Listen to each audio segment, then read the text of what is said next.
जो important points को हम यहाँ पे डिस्कस कर लेते हैं। उसके बाद जो प्रीवियस ईयर क्वेश्चंस आए हुए हैं, इसी इन्हीं पॉइंट से जो है क्वेश्चंस आए हुए हैं, उन सभी को जो है हम सॉल्व करने की कोशिश करेंगे।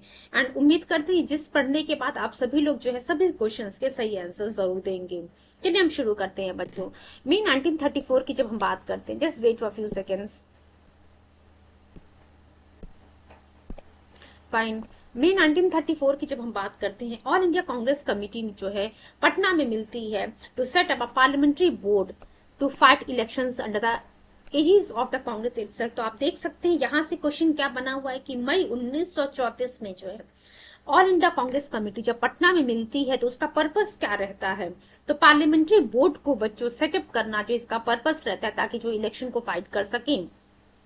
However, some of the members of All India Congress Committee held separate meetings and founded All India Congress Socialist Party। तो आप देख सकते हैं कि यही जो कांग्रेस की जो मेंबर्स थे, ऑल इंडिया कांग्रेस कमेटी की जो मेंबर्स थे, उनमें से कुछ मेंबर्स जो हैं अपनी एक सेपरेट मीटिंग रखते हैं और वहां पे जो है ऑल इंडिया कांग्रेस कमेटी की स्थापना करते हैं।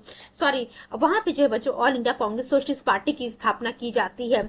And this party got official affiliation and during October-November 1934 the policies and the working method were to be decided in a meeting that was to be held in Bombay। तो आप देख सकते हैं बच्चों all India Congress socialist party, इसी की हम बात कर रहे हैं, जिसकी स्थापना 1934 में होती है। जेपी नारायण यानी कि जयप्रकाश नारायण जी की हम बात करते हैं, जब was the coordinator of all India Congress socialist party इन पटना। तो आपसे ये क्वेश्चन भी पूछा हुआ है एग्जाम में कि 1934 में all India Congress socialist party के जो है कोऑर्डिनेटर कौन थे, तो बच्चों जेपी नारायण या फिर जयप्रकाश नारायण, एक्सट्रीमली सॉरी, या फिर जो जयप्रकाश नारायण जी थे बच्चों। He was the general secretary of the party and Acharya Narendra Dev was the president. तो आपसे एक चीज पूछेगा कि उस समय जो है इसके प्रेसिडेंट कौन थे, all India Congress socialist party इन पटना, इसके प्रेसिडेंट कौन थे, तो आचार्य नरेंद्र देव जी थे। और इसके कोऑर्डिनेटर कौन थे बच्चों, जेपी नारायण जी, और जिन्हें हम जयप्रकाश नारायण भी कहते हैं। तो ध्यान रखिएगा आचार्य नरेंद्र देव, अभी हम क्वेश्चन देखेंगे तो वहां पे आपको देखने को मिलेगा Acharya Narendra Dev was the president. Party was founded to stop the flow of youth towards the communist ideology. इस मेंबर्स अब देख सकते हैं आपकी ये जो all India Congress socialist party थी, इसके मेंबर्स कौन कौन थे, अशोक मेहता, देन अच्युत पटवर्धन, उसके बाद बच्चों Minoo Masani, doctor Ram Manohar Lohia, then Purushottam Vikram Das, Yusuf Meherally, then Ganga Sharan Singh and Kamala Devi Chattopadhyay. ये सभी नाम बच्चों आप लोग को याद रखने बहुत जरूरी है, बिकॉज यहाँ से आपसे पूछ लेगा कि जस्ट वेट, यहाँ से आप लोगों से पूछ लेगा कि कौन कौन से नाम जो है इससे जुड़े हुए हैं। तो ध्यान रखिएगा अशोक मेहता, अच्युत पटवर्धन, मीनू मसानी, राम मनोहर लोहिया जी, पुरुषोत्तम विक्रम दास, यूसुफ मेहराले, गंगा शरण सिन्हा एंड कमला देवी चट्टोपाध्याय एक्सेट्रा, ये सभी के सभी जो मेंबर्स थे all India Congress socialist party के। बिहार सोशलिस्ट पार्टी की जब हम बात करते हैं तो अब देखिए all India Congress socialist party की स्थापना हम लोगों ने देखी, जिसके हुआ था पटना में 1934 में होता है। इसके कोऑर्डिनेटर रहते हैं जेपी नारायण जी, इसके प्रेसिडेंट रहते हैं आचार्य नरेंद्र देव जी। वहीं जब हम बिहार सोशलिस्ट पार्टी की हम बात करते हैं बच्चों, बिहार सोशलिस्ट पार्टी, तो इसके फाउंडर कौन रहे, it was founded by Ganga Sharan Sinha. तो आप देख सकते हैं गंगा शरण सिन्हा जो कि all India Congress socialist party इन पटना के भी मेंबर रहे थे। तो ये जो है बिहार सोशलिस्ट पार्टी के भी फाउंडर, आप कह सकते हैं बिहार सोशलिस्ट पार्टी के जो फाउंडर ही रहे थे वो कौन थे, Ganga Sharan Sinha, Ram Vriksh Benipuri and Ramanand Mishra. Shri Narasimha Narayan was a socialist and was an important member of the Bihar socialist party. Next point हम देखते हैं, जेपी नारायण से जुड़ी हुई बातें लिखी हुई है यहाँ पे। JP Narayan belong to the Bihar socialist party.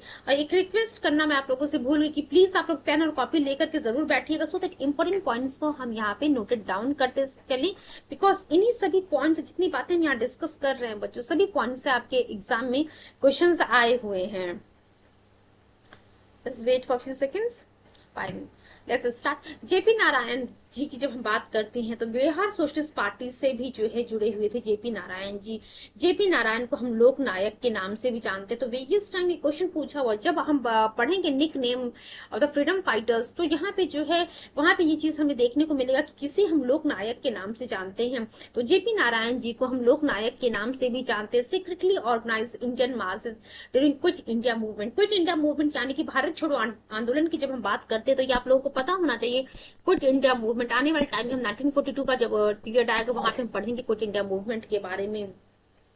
तो क्विट इंडिया मूवमेंट के समय में यानी कि भारत छोड़ो आंदोलन के समय में जब गांधी जी ने नारा दिया था डू और डाई, करो या मरो का नारा दिया था, उस समय जेपी नारायण जी ने जो है सीक्रेटली जो है इंडिया ऑर्गेनाइज किया था इंडियन मासेस को क्विट इंडिया मूवमेंट के टाइम में विद द हेल्प ऑफ किसकी मदद से आके जेपी नारायण जी ने जो है इंडियन मासेस को ऑर्गेनाइज किया था। Doctor Ram Manohar Lohia and Aruna Ashraf Ali. अरुणा अशरफ अली बच्चों ये बहुत ही इंपॉर्टेंट नाम है क्विट इंडिया मूवमेंट के समय में। ऑन 5th of June 1974, देखिए अब हम आफ्टर इंडिपेंडेंस की कुछ बातें यहाँ पे लिखी हुई हैं। On 5th of June 1974 he called for the complete revolution from Gandhi मैदान। he was awarded Bharat Ratna posthumously 1999. His release day was celebrated as Jai Prakash Day. April 1946 की जब हम बात करते हैं, several rallies were organized at Patna where government was openly criticized for the arrest of political leaders and their immediate release was demanded. तो आप देख सकते हैं अप्रैल 1946 की हम बात करते हैं, पटना में बहुत सारी रैलीज को जो है ऑर्गेनाइज किया गया था जिसमें जो है गवर्नमेंट का जो एक्चुअली गवर्नमेंट को क्रिटिसाइज करने, ब्रिटिश गवर्नमेंट को क्रिटिसाइज करने के लिए जो है इन रैलीज को जो ऑर्गेनाइज किया जाता है, क्योंकि जो पॉलिटिकल लीडर्स को जो है वहां पे अरेस्ट किया गया था। उन पॉलिटिकल लीडर्स के जो इमीडिएट रिलीज के लिए जो है इन रैलीज को ऑर्गेनाइज किया जाता है। 20th of May 1936 21 industrialist of the Bombay sign Bombay manifesto. अब यहाँ से भी क्वेश्चन पूछा हुआ कि बॉम्बे मैनिफेस्टो जो है कितनी इंडस्ट्रियलिस्ट के द्वारा जो है साइन किया जाता है, तो उन 20 मई 1936, ये डेट ही जरूर याद रखिएगा, 20th of May 1936 21 industrialist of the Bombay sign करते हैं बॉम्बे मैनिफेस्टो। ये जो मैनिफेस्टो था was against the presenting the principles of socialism as conveyed by Nehru in the Lucknow session. तो hope so each and every point is clear to all of you. एक बार recall करा देते हैं फटाफट चीजों को, ध्यान रखिएगा। जेपी नारायण, आचार्य नरेंद्र देव जी, ये लोग जो है all India Congress socialist party इन पटना यहाँ से जुड़े हुए थे। एंड जो अदर मेंबर्स थे इस all India Congress socialist party के, अशोक मेहता, अजित पटवर्धन, मीनू मसानी, डॉक्टर राम मनोहर लोहिया, पुरुषोत्तम विक्रम दास, यूसुफ मेहराले, गंगा शरण सिन्हा, कमला देवी चट्टोपाध्याय। बिहार सोशलिस्ट पार्टी की हम बात करते हैं, ये फाउंड किया गया था गंगा शरण सिन्हा के द्वारा, राम वृक्ष बेनीपुरी के द्वारा एंड रामानंद मिश्रा जी के द्वारा। चलिए आते हैं हम अपने क्वेश्चन आंसर्स पे। First meeting of the Congress socialist party was held. देखिए क्या कह रहा है कि जो कांग्रेस सोशलिस्ट पार्टी फॉर्म की गई थी इसका पहला मीटिंग कहाँ हुआ था। तो हम लोगों ने अभी थोड़ी देर पहले इसीलिए मैं आप लोगों को पहले जिस्ट बता देती हूँ ताकि जब हम क्वेश्चन आंसर पे आए ना तो आप लोग के माइंड जो आप लोग का ब्लैंक नहीं होना चाहिए कि हाँ मुझे तो इससे जुड़ी कुछ बातें पता ही नहीं है। इसीलिए हम यहाँ पे साथ साथ जिस्ट को भी कवर करते हुए चल रहे हैं ताकि जैसे ही क्वेश्चन है आप लोग के सामने आप लोग के माइंड में तुरंत क्लिक होना चाहिए कि हाँ मैम ने तो अभी थोड़ी देर पहले इस चीज को हमें पढ़ाया था। तो पहला पॉइंट क्वेश्चन लिखा हुआ हमारे सामने, the first meeting of the Congress socialist party was held in. पहला मीटिंग कांग्रेस सोशलिस्ट पार्टी का बच्चों कहाँ होता है, दिल्ली में, नासिक में, पटना में, लाहौर में। तो अभी हम लोगों ने जस्ट क्या पढ़ा बच्चों, पटना में जो है all India Congress socialist party का जो है मीटिंग होता है में 1934 में। ठीक है, Congress socialist party was established 1934 in Patna during the meeting of the Congress committee. अक्टूबर नवंबर 1934 की बात करते हैं। Policies and systems of Congress party were decided in Bombay. चलिए नेक्स्ट क्वेश्चन हम देखते हैं बच्चों क्या लिखा था। First session of the Congress socialist party was held in. अभी हम लोगों ने क्या पढ़ा बच्चों की जो पहली मीटिंग होती कांग्रेस सोशलिस्ट पार्टी की मई 1934 में होती है। अभी हम लोगों ने इसको पढ़ा था, तो बी ऑप्शन हमारा यहाँ पे करेक्ट है। चलिए नेक्स्ट क्वेश्चन हम देखते हैं, please give me few seconds.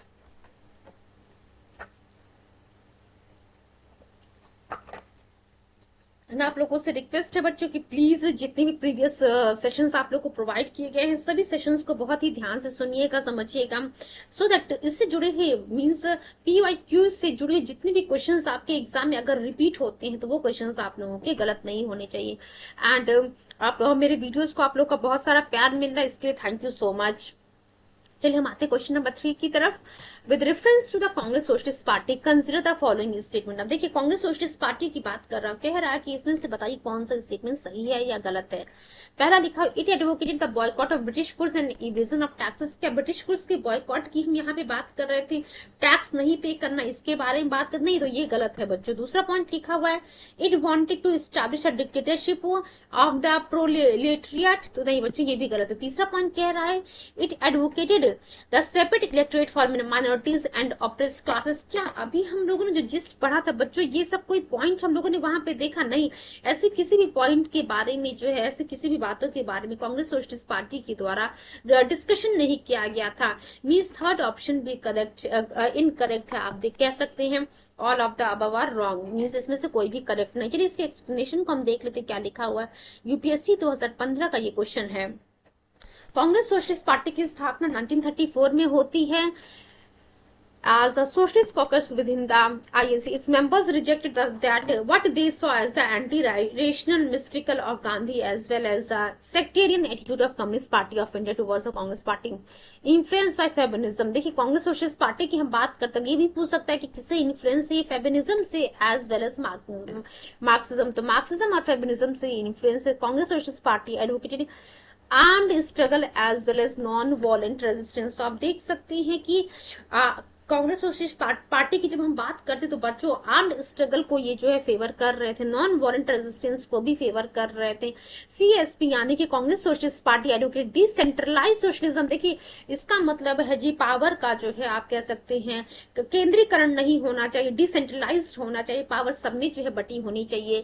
Socialism in which corporation, trade union, independent farmers and local authorities would have a substantial share of the economic power. As secularist they hope to transcend community vision through the class solidarity. तो हम देख सकते हैं इसमें से कोई सा भी जो पॉइंट ऊपर 3 पॉइंट्स में जो है मेंशन नहीं था। चलिए क्वेश्चन नंबर 4 की तरफ हम मूव करते हैं। Who amongst the following was a prominent leader of the Congress socialist party. तो थोड़ी देर पहले बच्चों हम लोगों ने पढ़ा था, कुछ नेम हम लोगों ने यहाँ पे देखे थे जहां पे लिखा हुआ था कौन कौन से जो है लीडर्स कांग्रेस सोशलिस्ट पार्टी से जुड़े हुए हैं। एक बार फिर से मैं पहले आप लोग को रिकॉल कराऊंगी वो कौन कौन से मेंबर्स थे जो कांग्रेस सोशलिस्ट पार्टी से जुड़े हुए थे। देखिए बच्चों हम लोगों ने पढ़ा था कि आचार्य नरेंद्र देव, जेपी नारायण जी के बारे में पढ़ा था, अशोक मेहता, अच्युत पटवर्धन, मीनू मसानी, डॉक्टर राम मनोहर लोहिया, पुरुषोत्तम विक्रम दास, यूसुफ मेहराल, गंगा शरण सिन्हा, कमला देवी चट्टोपाध्याय, ये सभी लोग जो है all India Congress socialist party इन पटना से जुड़े हुए थे। अब देखिए एमएन राय, गणेश शंकर विद्यार्थी, पट्टम थन्नू पिल्लई, आचार्य नरेंद्र देव, इन चारों नामों में से आपको साफ साफ दिख रहा डी ऑप्शन जो आचार्य नरेंद्र देव जो कि प्रेसिडेंट थे Congress socialist party, all India Congress socialist party के। तो ये जो है प्रोमिनेंट लीडर रहे थे कांग्रेस सोशलिस्ट पार्टी के। एक्सप्लेनेशन देख लेते हैं बच्चों क्या लिखा है। Congress socialist party was formed by Acharya Narendra Dev, Jayaprakash Narayan, Minoo Masani in October 1934। ठीक है, क्लियर हो गया। चलिए क्वेश्चन नंबर 5 की तरफ हम मूव करते हैं बच्चों क्या लिखा है। The Congress socialist party was formed in 1934 by whom. तो हम लोगों ने क्या देखा था, JP Narayan ji and Acharya Narendra Dev ji के द्वारा जो है कांग्रेस सोशलिस्ट पार्टी की स्थापना में 1934 में की जाती है। आचार्य नरेंद्र देव जी बच्चों इसके प्रेसिडेंट रहते हैं और जेपी नारायण जी जो है कोऑर्डिनेटर रहते हैं। चलिए क्वेश्चन नंबर 6 की तरफ हम मूव करते हैं, देखते हैं क्या लिखा हुआ है। Who was the convener of the all India Congress socialist party at Patna 1934। तो देखिए कन्वेनर या कहिए या फिर जो है कोऑर्डिनेटर कहिए जेपी नारायण जी यानी कि जयप्रकाश नारायण जी की हम बात करें, सी ऑप्शन हमारा करेक्ट है। Let's see the explanation. The convener of All India Congress Socialist Party 1934 at Patna was Jayaprakash Narayan. और आचार्य नरेंद्र देव की जब हम बात करते हैं बच्चों तो ये जो है प्रेसिडेंट रहते हैं एंड अशोक मेहता सेक्टर व founder members. JP Narayan was appointed as General Secretary and Acharya Narendra Dev served as a President of the party। Already हम लोगों ने डिस्कस कर लिया है। Congress socialist Party promoted decentralize socialism. चलिए क्वेश्चन नंबर 7 की तरफ हम मूव करते हैं बच्चों क्या लिखा हुआ है। अगेन आप देख सकते हैं वेरियस टाइम एक ही क्वेश्चन को रिपीट कर रहा है कि कांग्रेस सोशलिस्ट पार्टी कहिए या फिर जो all India Congress socialist party कहिए। इसकी स्थापना मई 1934 में किन के द्वारा की जाती है। अब आप लोग को याद भी हो गया होगा, कहीं से भी कोई आपसे अगर ये रैंडमली उठा के क्वेश्चन आपसे पूछता है आप लोग फटाक से जवाब देंगे कि जेपी नारायण एंड आचार्य नरेंद्र देव जी यानी कि बी ऑप्शन हमारा करेक्ट है। चलिए एक्सप्लेनेशन को हम देखते हैं बच्चों क्या लिखा हुआ है। Jai Prakash Narayan Yogendra Shukla, Minoo Masani and Acharya Narendra Dev as sector formed Congress socialist party in the year 1934 within the Indian National Congress. चलिए क्वेश्चन नंबर 8 की तरफ हम मूव करते हैं बच्चों, देखते हैं क्या लिखा हुआ है। Jayaprakash Narayan was associated with the party. अब देखिए क्या लिखा है, जयप्रकाश नारायण किससे जुड़े हुए थे, आप सभी लोग को पता है कांग्रेस सोशलिस्ट पार्टी से जो है जयप्रकाश नारायण जी जुड़े हुए थे। एक चीज आप लोग को देखने को मिल रहा होगा कि ये क्वेश्चन जो है इससे जुड़े हुए कांग्रेस सोशलिस्ट पार्टी से जुड़ा हुआ क्वेश्चन मैक्सिमम टाइम बीपीएससी में आया हुआ। क्यों बीपीएससी में आया, क्योंकि पटना में एक्चुअली इसको स्थापित किया गया था। और थोड़ी देर पहले हम लोगों ने बिहार सोशलिस्ट पार्टी के बारे में भी पढ़ा था। सिंस पटना में इसको स्थापित किया गया था, पटना में ही जो एक्चुअली इसकी फर्स्ट मीटिंग ऑर्गेनाइज की गई थी, इसीलिए जो है बार बार ये क्वेश्चन बीपीएससी में पूछा हुआ है। इंपॉर्टेंट टॉपिक है, जो भी बच्चे बीपीएससी का पेपर देने जाएंगे इस टॉपिक को जरूर पढ़ के जाएंगे। नेक्स्ट देखिए, अभी मैं थोड़ी देर पहले आप लोगों से बिहार सोशलिस्ट पार्टी की बात कर रही थी, वहां पे हम लोगों ने डिस्कस भी किया था कि बिहार सोशलिस्ट पार्टी की स्थापना जो है जेपी नारायण यानी कि जयप्रकाश नारायण जी के द्वारा की जाती है। चलिए इसके एक्सप्लेनेशन को देखते हैं हम। फूलन प्रसाद वर्मा, ये ऑप्शन हमारा सही है। Phulan Prasad Verma form the Bihar socialist party 1931। Just wait. चलिए फूलन प्रसाद वर्मा की हम बात करते हैं, इनके द्वारा बिहार सोशलिस्ट पार्टी की स्थापना 1931 में की जाती है ना meeting held at his home. The socialist party was influenced by the ideologies of the marks and Lenin and also. अभी हम लोगों ने थोड़ी देर पहले देखा था फेमिनिज्म एंड मार्क्सिज्म को जो है सोशलिस्ट पार्टी के द्वारा फॉलो किया जा रहा था। Bihar socialist party was formed from the with in the Indian National Congress. JP Narayan and Ganga Sharan Singh, Ram Vriksh, Benipuri, Ramanand Mishra etcetera was associated with the Bihar socialist party. चलिए क्वेश्चन नंबर 10 की तरफ हम मूव करते हैं। Who formed the Bihar socialist party 1931। Bihar socialist party की स्थापना 1931 में। अब एक और चीज आप लोगों से मेरी रिक्वेस्ट है कि प्लीज आप सभी लोग जो है जिस भी क्वेश्चन में एक्सप्लेनेशन दिया हुआ है उन एक्सप्लेनेशन को थोड़ा ध्यान से सुनिएगा, समझिएगा, सो दैट जितने भी कमिंग क्वेश्चंस हैं एक्चुअली प्रीवियस वाले क्वेश्चन के एक्सप्लेनेशन में ही हिडन है। तो अभी आप ये देख सकते हैं क्वेश्चन नंबर 9 में ही हम लोगों ने एक चीज पढ़ा था कि Bihar socialist party, question number 9 के एक्सप्लेनेशन में हम लोगों ने पढ़ा था कि बिहार सोशलिस्ट पार्टी की जो है इसको फॉर्म किया था फूलन प्रसाद वर्मा जी ने 1931 में। अब देख सकते हैं क्वेश्चन नंबर 10 सीधा सीधा आ गया कि Bihar socialist party who form the Bihar socialist party 1931। तो फूलन प्रसाद वर्मा जी के द्वारा जो है इसकी स्थापना की जाती है। Just wait for few seconds. चलिए क्वेश्चन नंबर 11 की तरफ हम अब देखिए, लोकनायक वाला पूछा हुआ है। अब तो ये आप लोग को याद हो गया होगा बच्चों, पता भी होगा। यहाँ आप लोग को ऑप्शन भी नहीं देखने की जरूरत है कि लोकनायक किन्हें हम कहते हैं, जयप्रकाश नारायण जी को हम लोकनायक भी कहते हैं। आंसर सी हमारा जो है सही है। Jayaprakash Narayan is famous as a Loknayak. He secretly organized the Indian public during the Quit India movement with Ram Manohar Lohia and Aruna Ashraf Ali in 1942. He declared संपूर्ण क्रांति। आप देख सकते हैं कि जयप्रकाश नारायण जी के द्वारा जो है संपूर्ण क्रांति की जो इसको डिक्लेयर किया गया था गांधी मैदान पटना में ऑन 5 जून 1974 और भारत रत्न इनको जो है पोस्टमसली जो है इनको दिया गया था। क्वेश्चन नंबर 12 की तरफ हम मूव करते हैं। Which title was given to the Jayaprakash Narayan. की आप लोग को बार बार बताने की जरूरत है कि जयप्रकाश नारायण जी को कौन से टाइटल दी गई थी। लोकनायक की टाइटल जो है उपाधि जयप्रकाश नारायण जी को दी जाती है। चलिए इसके एक्सप्लेनेशन को हम देख लेते हैं बच्चों। आप लोग को पता है बी वाला ऑप्शन बार बार एक्सप्लेनेशन नहीं यहाँ पे दिया रहेगा। देखिए क्वेश्चन नंबर 13 की तरफ हम मूव करते हैं। By which name is Jayaprakash Narayan known. तो आप लोग को पता है लोकनायक की बात हम कर रहे हैं। क्वेश्चन नंबर 14 की तरफ हम मूव करते हैं। जयप्रकाश दिवस वाज सेलिब्रेटेड इन। तो जयप्रकाश दिवस बच्चों कब सेलिब्रेट किया जाता है। अप्रैल 1946। ये आप लोग याद कर लीजिएगा, थोड़ा सा डेट है, मे बी आप कंफ्यूज हो जाए। तो अप्रैल 1946 की हम बात करते हैं। Jayaprakash day was celebrated for the release of Jayaprakash from prison। तो आप देख सकते हैं कि जब जयप्रकाश नारायण जी को जेल से रिहा किया जाता है तो उस समय जो है अप्रैल 1946 में जो है जयप्रकाश डे मनाया जाता है, यानी कि जयप्रकाश दिवस मनाया गया था। Rally was conducted in Bankipur Maidan of Patna where the release of Jayaprakash Narayan was demanded and criticism of the government policy regarding the arrest of political persons was made। तो होप सो क्लियर हो गया। चलिए question number 15 की तरफ हम move करते हैं। अगर कहीं कोई कॉन्सेप्ट आप लोग को नहीं समझ में आ रहा होगा बच्चों, तो जब भी आप इस सेशन को इन सेशंस को सुनिएगा, जब भी आप इन सेशंस को सुनिएगा प्लीज आप लोग जो है कमेंट बॉक्स में जरूर रिप्लाई कीजिएगा कि क्या चीज आप लोग को नहीं समझ में आ रहा।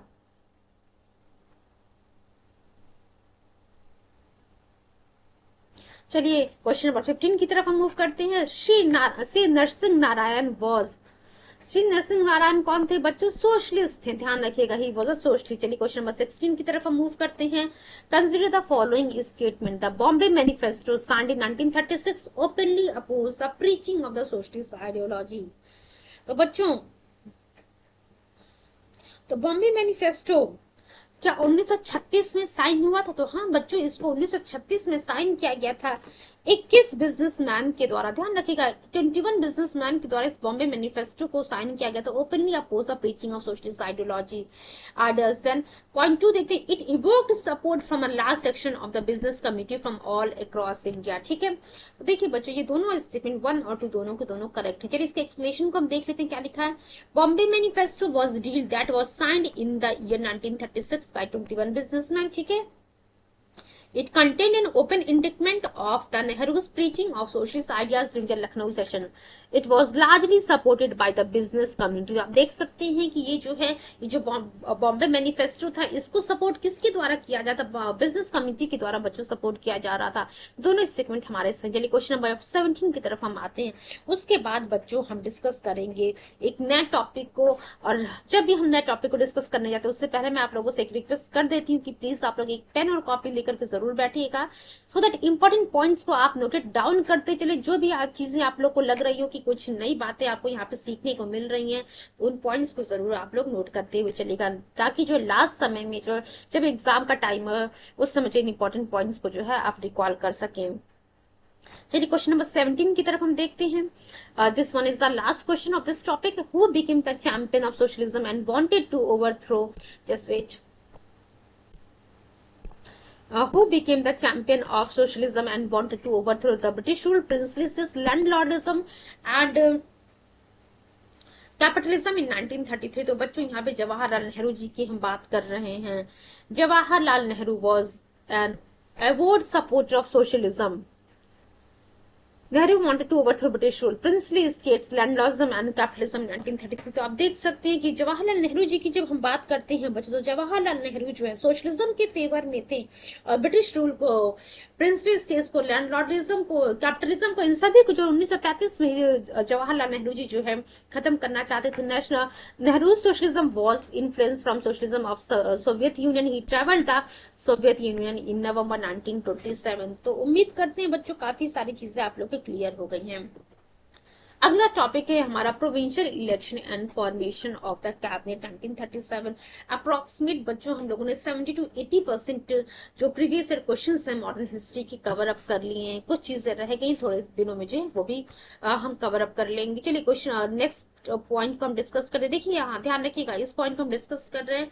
कुछ जगह के नाम होंगे, मीन्स आप कह सकते हैं कुछ प्रोविंसेस के नाम आपको याद रखने पड़ेंगे, कुछ नंबर ऑफ सीट्स को आपको याद रखने पड़ेंगे कि हाँ कहाँ पे जो है कितनी सीट्स पे जो है कांग्रेस को जीत हासिल हुई थी, और ईयर याद रखना पड़ेगा कि किस ईयर में जो है इलेक्शन हुआ था, और ये भी याद रखना पड़ेगा कि आपको कि किस जगह कौन से प्रोविंस में जो है कांग्रेस को जो है जीत हासिल नहीं हुई थी। चलिए हम देखते हैं अपने पॉइंट्स को। स्टार्टिंग में जो है हम पहले जस्ट पढ़ेंगे, सो दैट जितने भी प्रीवियस क्वेश्चन आए हुए इन पॉइंट्स जुड़े हुए आप सभी क्वेश्चन का जो है सही जवाब दे सके। चलिए हम शुरू करते हैं क्वेश्चन को। On the basis of the, देखिए अब ये टॉपिक ध्यान रखिएगा, नोट कर लीजिएगा कॉपी में कि हम कौन सा टॉपिक डिस्कस कर रहे हैं यहाँ पे। On the basis of the government of India 1935, फरवरी 1937 में जो इलेक्शन होता है इन the provincial legislatures in which Congress by defeating it's opponent secured majority in the 5 provinces. तो देख सकते हैं कि गवर्नमेंट ऑफ इंडिया 1935 के आधार पे फरवरी 1937 में जो बच्चों प्रोविंशियल आप कैसे इलेक्शंस हेल्ड होते हैं प्रोविंशियल लेजिस्लेचर में, जहां पे जो है गवर्नमेंट कांग्रेस जो है मेजॉरिटी ऑफ द सीट्स को जो है 5 प्रोविंसेस की हम बात करें, वो 5 प्रोविंसेस कौन कौन से भी हम देखेंगे, उन 5 प्रोविंसेस में जो है मेजॉरिटी ऑफ सीट्स को जो है गेन करने में जो है सक्सेसफुल हो जाती है। चलिए हम देखते हैं मद्रास में बच्चों 215 सीटों में से 159 सीट्स बच्चों देखिए देख सकते हैं कांग्रेस को मिला था। वहीं जब हम बिहार की बात करते हैं 152 में से जो है 98 सीट्स जो है बिहार में मिले थे। सेंट्रल प्रोविंस एंड बेरार की हम बात करते हैं तो 112 सीटों में से जो 70 सीट्स जो है कांग्रेस को मिलते थे। यूनाइटेड प्रोविंस की बात करते हैं जिसे प्रेजेंट में हम उत्तर प्रदेश यानी कि यूपी कहते हैं। यूनाइटेड प्रोविंस में जो है 228 में से 134 सीट्स बच्चों कांग्रेस को मिली थी। उड़ीसा की जब हम बात करते हैं तो वहां पे 60 सीटों में से 36 सीट जो है कांग्रेस को मिली थी। तो एक बार नंबर ऑफ सीट्स आप रिकॉल कर लीजिए या फिर जो है आप इसका स्क्रीनशॉट ले लीजिए। मद्रास की हम बात करें तो मद्रास में 215 में से 98 सीट्स जो है कांग्रेस को मिलती है। Then central province and Berar की हम बात करते हैं 112 में से 70 सीट मिलता है। यूनाइटेड प्रोविंस की हम बात करते हैं 128 में से 134 सीट्स मिलती हैं। देन ओडिशा की हम बात करते हैं 60 में से 36 सीट बच्चों कांग्रेस को मिलती है। बिहार का हम लोगों ने देखा था 152 में से जो है 98 सीट्स मिलती हैं। Congress enlarged emerged as a state.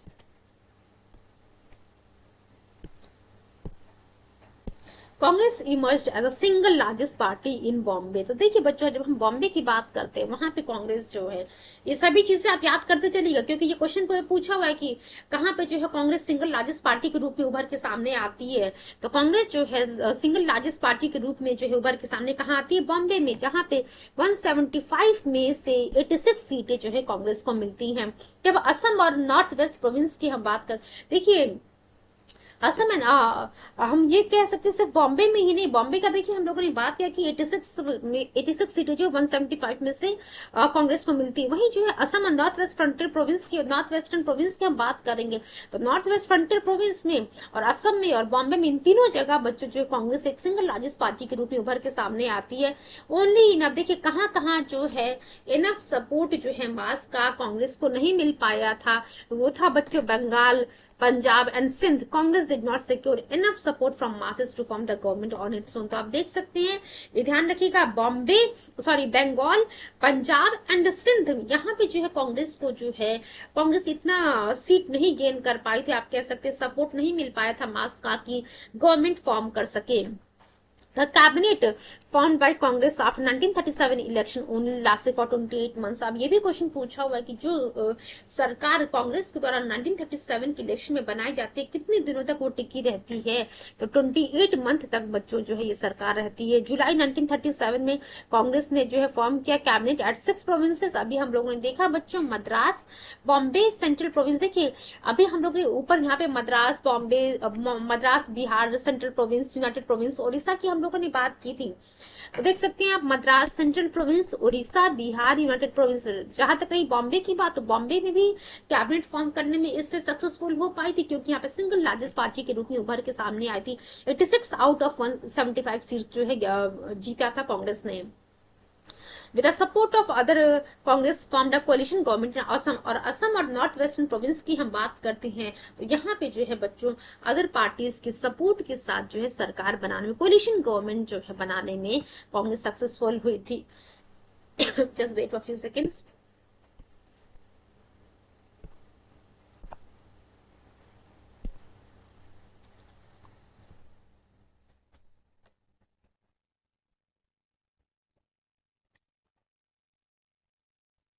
The inclusion of Indians into the Second World War without the permission of Congress cabinet led the resignation resignation of our Congress cabinet। देखिए ये 28 मंथ वाली हम बात कर रहे थे एक्चुअली सिंस जो है ब्रिटिश गवर्नमेंट के द्वारा जो सेकेंड वर्ल्ड वार में जो है इंडियंस को इन्वॉल्व कर लिया जाता है विदाउट बिना हमसे पूछे हुए जो है हमें वार में घसीट लिया जाता है। इन्हीं कारण से जो इसी के विरोध में जो है कांग्रेस कैबिनेट के द्वारा जो रेजिग्नेशन दे दिया जाता है।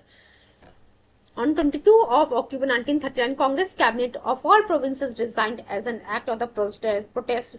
तो किस लिए जो है विरोध में जो है असल में अक्टूबर 1939 में 22 of October 1939 में जो है कांग्रेस कैबिनेट के द्वारा जो रिजिग्नेशन दे दिया जाता है। और ये जो 22 अक्टूबर और आप उसके बाद देखने को मिलेगा कि 22 ऑफ दिसंबर 1939 को जो है डे ऑफ डिलीवरेंस यानी कि मुक्ति दिवस के रूप में कह सकते हैं इंडियन मुस्लिम्स के द्वारा जो है मनाया गया था। अब देखिए, Congress cabinet of all provinces resigned as an act of protest, ठीक है, being happy with Congress cabinet designation, Jinnah called Indian Muslims to celebrate 22 of December 1939 as a day of deliverance. अब देख सकते हैं कि जब कांग्रेस ने जो रेजिग्नेशन दे दिया तो मोहम्मद अली जिन्ना जी कितनी खुश थे। उन्होंने भारतीय मुसलमानों से कहा कि अब जो है आप 22 दिसंबर 1939 को जो है मुक्ति दिवस यानी कि डे ऑफ डेलिवरेंस के रूप में मनाएंगे। अभी जब हम प्रीवियस क्वेश्चन सॉल्व करेंगे वहां आपको देखने को मिलेगा, पूछा गया है कि मुक्ति दिवस यानी कि डे ऑफ डेलिवरेंस जो है कब मनाया गया था, तो 22 of December 1939 को ऑन द किसके कहने पे मनाया गया था, मोहम्मद अली जिन्ना जी के कहने पे इंडियन मुस्लिम्स के द्वारा मनाया जाता है। नेक्स्ट पॉइंट हम देखते हैं, working committee of the Indian National Congress decided to end the land ownership in 1937, as a result of which Congress government in UP and Bihar passed tenancy bills. Congress secured 134 seats out of 228 seats in United Province and formed government on its own. थोड़े से और points रहेंगे, उसे हम discuss कर लेते हैं, उसके बाद हम आते हैं POIQs पे। गोविंद वल्लभ पंत की हम बात करते हैं। Govind Vallabh Pant was a chief minister, while Kailash Nath Katju was law and the justice minister, and the finance ministry was given to Rafi Ahmad की दवाई। तो यहां से वेरियस टाइम क्वेश्चन पूछा हुआ। देखिए, यूनाइटेड प्रोविंस की जब हम बात कर रहे थे, जहां पे जो है कांग्रेस सिक्योर करती है 134 seats out of the 228 seats, वहां गवर्नमेंट वो बनाती है कांग्रेस। तो चीफ मिनिस्टर वहां पे यूपी यूनाइटेड प्रोविंस में कौन रहते हैं, गोविंद वल्लभ पंत जी। और कैलाश नाथ कटजू जी की हम बात करते हैं तो कैलाश नाथ कटजू जी जो लॉ एंड जस्टिस मिनिस्टर रहते हैं। फाइनेंस मिनिस्ट्री जो है रफी अहमद किदवई को दी जाती है। In Congress rule says the reports related to the Muslims grievances were in the following. अब देखिए, अभी जो पीरपुर रिपोर्ट लिखा हुआ है, शरीफ रिपोर्ट लिखा हुआ है, फजलुल हक रिपोर्ट लिखा हुआ है। तो अब देखिए यहाँ पे जो असल में जहां जिन जिन राज्यों में कांग्रेस के द्वारा रूल किया था, कांग्रेस ने अपनी गवर्नमेंट बनाई थी, तो वहां पे जो मुस्लिम ग्रीवांसेस को सॉर्ट आउट करने के लिए, मुस्लिम ग्रीवांसेस के लिए जो है कुछ रिपोर्ट्स पब्लिश की गई थी। वो सीक्वेंस में देखिए, सबसे पहले पीरपुर रिपोर्ट आती है 1938 में, और 1939 में शरीफ रिपोर्ट आती है। फजलुल हक रिपोर्ट की हम बात करते हैं, Muslim suffering under Congress rule report 1939। ध्यान रखिएगा, Pirpur report, Sharif report and Fazlul Haq report, ये क्रोनोलॉजिकल ऑर्डर में जो है इसको याद रखिएगा। चलिए हम आते हैं क्वेश्चन आंसर सेशंस पे। अप्रोक्सीमेट बच्चों 17 क्वेश्चंस हैं इस provincial election formation of cabinets जुड़े हुए। उसके बाद हम डिस्कस करेंगे Tripuri crisis of the Congress 1939 को। Let's start the question answers.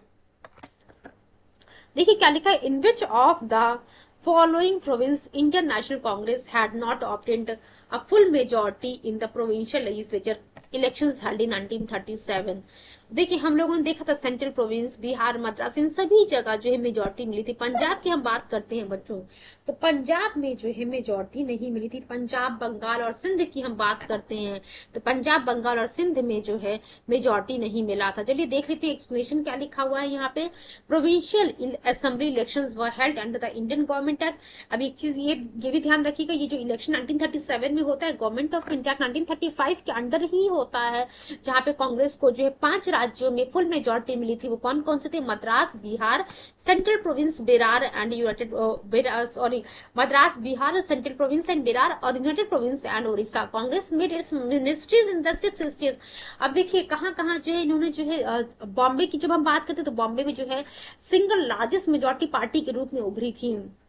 तो मद्रास में, सेंट्रल प्रोविंस में, बिहार में, बॉम्बे में, ओडिशा में, यूनाइटेड प्रोविंस में जो है इन जुलाई 1937 यहाँ पे जो कांग्रेस मिनिस्ट्री फॉर्म करती है। Only in Bengal, Punjab and Sindh Congress did not secure enough support. ठीक है, चलिए क्वेश्चन नंबर 2 की तरफ हम मूव करते हैं। The provincial government work constituted under the act of, अभी हम लोगों ने डिस्कस किया, अभी मैंने आप लोगों से कहा था क्वेश्चन पूछेगा, जो इलेक्शन होता है उसके बाद जो प्रोविंशियल गवर्नमेंट जो कैबिनेट फॉर्म किया था कांग्रेस के द्वारा, वो किस एक्ट के तहत जो है सारी चीजें होती। तो गवर्नमेंट ऑफ इंडिया एक्ट 1935 जी, गवर्नमेंट ऑफ इंडिया एक्ट 1935 के तहत बच्चों सारा काम हो रहा होता है। चलिए क्वेश्चन नंबर 3 की तरफ हम मूव करते हैं।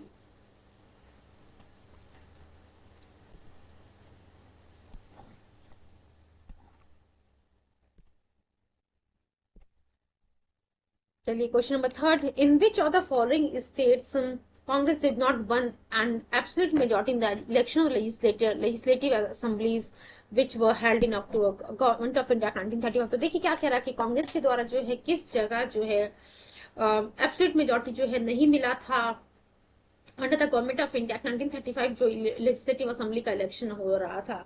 तो बच्चों हम लोगों ने देखा था बंगाल, पंजाब और सिंध की हम बात कर रहे थे, बंगाल, पंजाब और सिंध में जो है नहीं मिला था। देखिए यहाँ पे बंगाल है, इसके साथ पंजाब प्लस सिंध तीनों जगह जो है नहीं हुआ था, मेजोरिटी नहीं मिली थी। देन क्वेश्चन नंबर 4 की तरफ हम बात करते हैं। देखिए क्या लिखा हुआ है,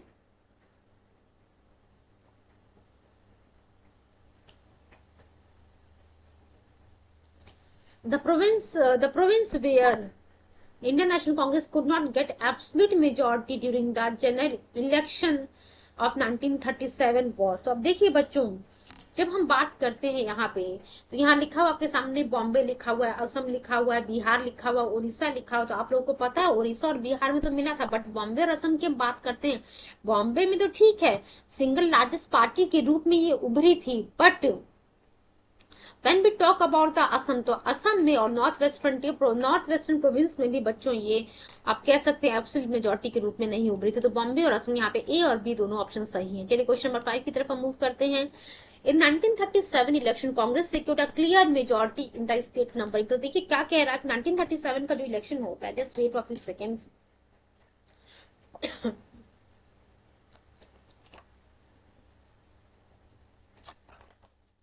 क्वेश्चन नंबर 5 देखिए बच्चों क्या कह रहा है, 1937 का जो इलेक्शन होता है, Congress secured a clear majority in the state numbering. तो 5 हम लोगों ने देखा था कि साफ साफ जो है 5 राज्यों में जो कांग्रेस के द्वारा जो है एब्सोल्यूट क्लियर मेजॉरिटी जो मिली थी, वो कहाँ का था बच्चों, मद्रास था, बिहार था, यूनाइटेड प्रोविंस था, देन उड़ीसा था, and central province and Bihar की हम बात करते, 5 जगह थे वो। क्वेश्चन नंबर 6 की तरफ हम मूव करते थे कि क्या लिखा हुआ है, In which of the following election of the Central Legislative Assembly which were held under the Government of India 1939। तो देखिए बच्चों, चलिए इस क्वेश्चन को छोड़ देते हैं, ये आपके सभी आप लोगों के एग्जाम पॉइंट ऑफ व्यू से इंपॉर्टेंट नहीं है, सॉरी, इसको स्किप करते हैं हम। क्वेश्चन नंबर 7 की तरफ मूव करते हैं।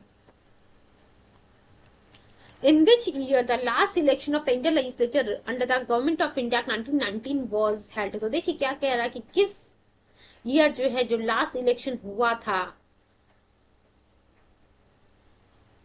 of the Indian legislature under the government of India 1919 was held। तो बच्चों ये 1945 की हम बात करें, government of India 1919 was passed implementing Montagu Chelmsford reform. ये तो आप लोग को पता ही होगा कि मॉन्टेगू चेम्सफोर्ड रिफॉर्म को ही बच्चों गवर्नमेंट ऑफ इंडिया 1919 भी कहते हैं। Through this act, Indian Executive Council at the center was replaced by bicameral system consisting of upper house and the lower house। It also introduced dark in provinces। ये government of India 1919 का जो आप कह सकते हैं एक negative चीज भी था कि डार्की को जो प्रोविंसेस में इंट्रोड्यूस किया गया था। The election of the Central Legislature Assembly under this act were held in the year 1926 and 1945। चलिए दूसरा क्वेश्चन देखते हैं हम। देखिए अभी जो हम लोगों ने क्वेश्चन किया, क्वेश्चन नंबर 7, सेम क्वेश्चन जो एक्चुअली इस वाले क्वेश्चन में भी था, तो ए और सी हमारा सही है, 1926 और 1945। क्वेश्चन पूछा था कि which of the following election of the central legislative assembly was और were held under the government of India 1919। तो 1926 का इलेक्शन, 1945 का इलेक्शन, दोनों ए और सी हमारा सही है। चलिए क्वेश्चन नंबर 6 भी हो गया था जिसको हम स्किप कर रहे थे अभी। क्वेश्चन नंबर 8 की तरफ हम आते हैं बच्चों। यूपी आरओ ए आरओ प्री 2016 का क्वेश्चन है।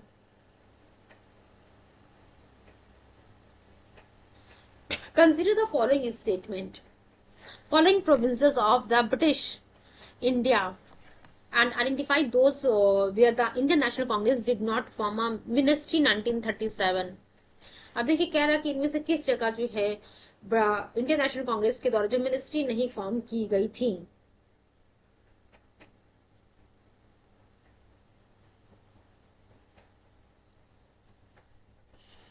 तो देखिए बच्चों हम लोगों ने कहाँ कहाँ पढ़ा था, बंगाल, पंजाब और सिंध की हम बात कर रहे थे। यानी कि देखिए बंगाल आपके सामने है, पंजाब है और सिंध भी रहता, तो सिंध भी ऑप्शन में हो जाता। बंगाल, पंजाब और सिंध में जो है इंडियन नेशनल कांग्रेस के द्वारा जो है 1937 के इलेक्शन में मिनिस्ट्री को नहीं फॉर्म किया गया था। यानी कि 3 और 4 जिसमें ऑप्शन है वो हमारा सही है, डी वाला हमारा, सॉरी, बी वाला ऑप्शन हमारा सही है। चलिए इसके एक्सप्लेनेशन को हम देख लेते हैं क्या लिखा है। इंडियन प्रोविंशियल इलेक्शन जो कि 1936 से 37 के बीच में होता है under the government of India 1935। Elections were held in the 11 provinces, कहाँ कहाँ, मद्रास में, सेंट्रल प्रोविंस में, बिहार में, उड़ीसा में, यूनाइटेड प्रोविंस में, Bombay presidency, Assam, north west frontier province, Punjab, Bengal and Sindh में जो है बच्चों यहाँ पे जो है मेजॉरिटी नहीं हासिल होती है इंडियन नेशनल कांग्रेस को। और आप कह सकते हैं यहाँ पे मिनिस्ट्री जो है नहीं फॉर्म कर पाते इंडियन नेशनल कांग्रेस 1937 में। The result of the election were declared in Feb 1937। Indian National Congress emerged as a power in 8 provinces, 5 provinces में full majority except Bengal, Punjab and Sindh. चलिए क्वेश्चन नंबर 9, थोड़ा सा कंफ्यूजिंग है ये, थोड़ा सा नाम आप लोग को याद रखना पड़ेगा, नंबर ऑफ सीट्स भी कहीं कहीं याद रखने पड़ेंगे, तो इस टॉपिक को थोड़ा ध्यान से सुनिएगा, समझिएगा। एंड एक और चीज में जो हमेशा कहती हूँ आप लोगों को कि पढ़ो ऐसे कि पढ़ा सको और एग्जाम क्लियर कर सको। चलिए क्वेश्चन नंबर 9 की तरफ हम मूव करते हैं। The province where Indian National Congress did not form its ministry after general election 1937, तो क्या बताना बार बार जरूरी है? बंगाल, पंजाब और सिंध की हम बात करते हैं। बंगाल, पंजाब, सिंध में जो है नहीं फॉर्म कर पाई थी मिनिस्ट्री। चलिए क्वेश्चन नंबर 10 की तरफ हम मूव करते हैं। In which one of the following provinces was a Congress ministry not formed under the act of 1935? तो क्या लिखा है बच्चों, देखिए क्या लिखा है। In which of the following provinces was a Congress ministry not formed under the government of India 1935? तो हम लोगों ने क्या क्या पढ़ा था? बंगाल, पंजाब और सिंध। तो यहाँ पे जो है बंगाल, पंजाब तो नहीं लिखा हुआ, सॉरी बंगाल और सिंध तो नहीं लिखा है, पंजाब लिखा हुआ है।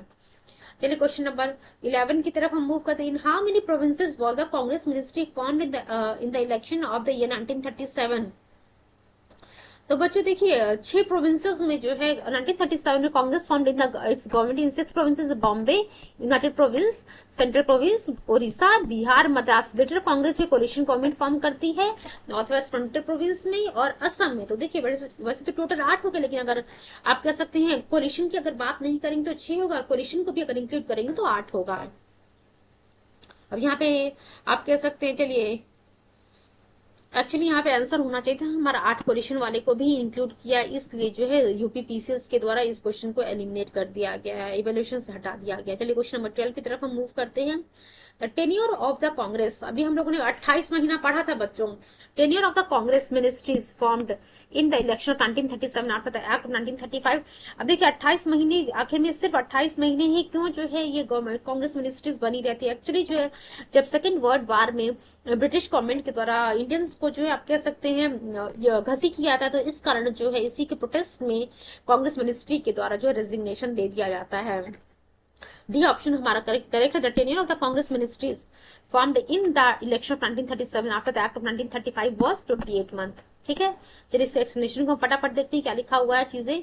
Tenure of Congress ministries formed in the election of 1937 was after the act of 1935 was 28 month. Congress ministry resignation देती है from legislature on 22nd of October 1939 because Indians were included in the second world war without the consent of the Indian leaders। तो वही लिखा हुआ कि भारतीय नेताओं की कंसेंट के बिना ही जो ब्रिटिश गवर्नमेंट के द्वारा इंडियंस को आप कह सकते हैं युद्ध में घसीट लिया था। Jinnah called the all Indian Muslim celebrate. अब देखिए जिस दिन जो है 22 अक्टूबर 1939 को जो है कांग्रेस मिनिस्ट्रीज के द्वारा रेजिग्नेशन दिया आता है, उसके बाद जो 22 दिसंबर 1939 को जिन्ना जो है ऑल इंडिया मुस्लिम्स को कहते हैं कि आज जो है मुक्ति दिवस के रूप में यानी कि डे ऑफ डिलीवरेंस के रूप में मनाएंगे, क्योंकि कांग्रेस मिनिस्ट्रीज ने रेजिग्नेशन दे दिया है।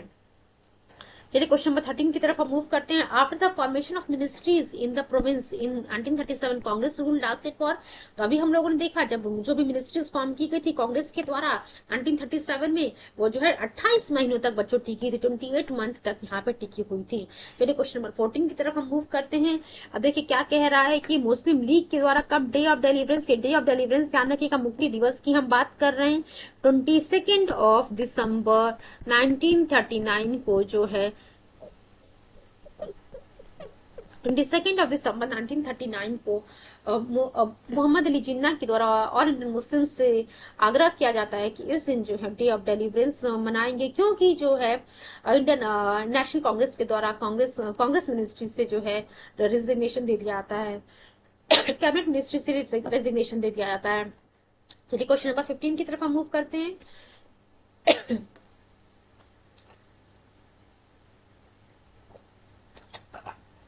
In which working committee did the Congress adopt the policy of abolishing land ownership? तो वर्किंग कमेटी 1937 की हम बात कर रहे हैं। चलिए इसके एक्सप्लेनेशन को हम देख लेते हैं बच्चों।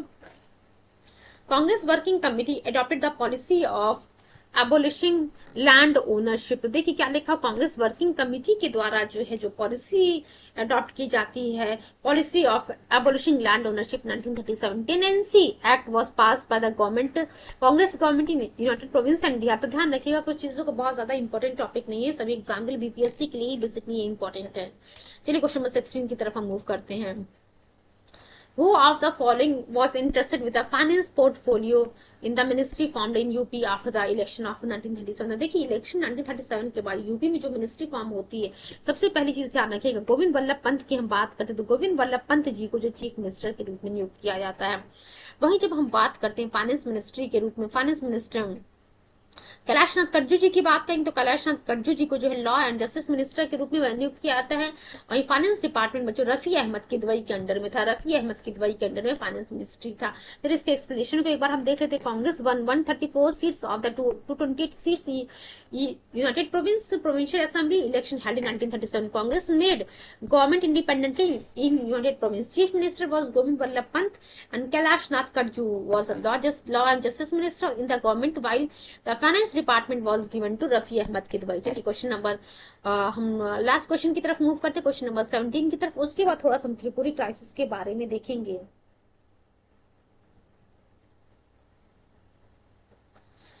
चलिए क्वेश्चन नंबर 17 हम देखते हैं, consider the following reports connected with the Muslim grievances in the Congress administrated provinces. तो देखिए हम लोग ने स्टार्टिंग में ही पूछा पढ़ा था, देखिए यहाँ मैंने आप लोग को तभी बोला था कि क्रोनोलॉजिकल ऑर्डर में अरेंज करने के देगा कि आप बताइए कि क्रोनोलॉजिकल ऑर्डर में कौन सी रिपोर्ट जो है पहले आई थी।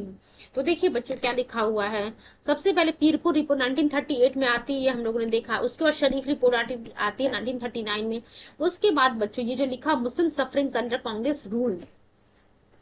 उसके बाद बच्चों फजलुल हक रिपोर्ट आती है दिसंबर 1939 में, यानी कि 1, 2, 3 जो है ये सही है हमारा।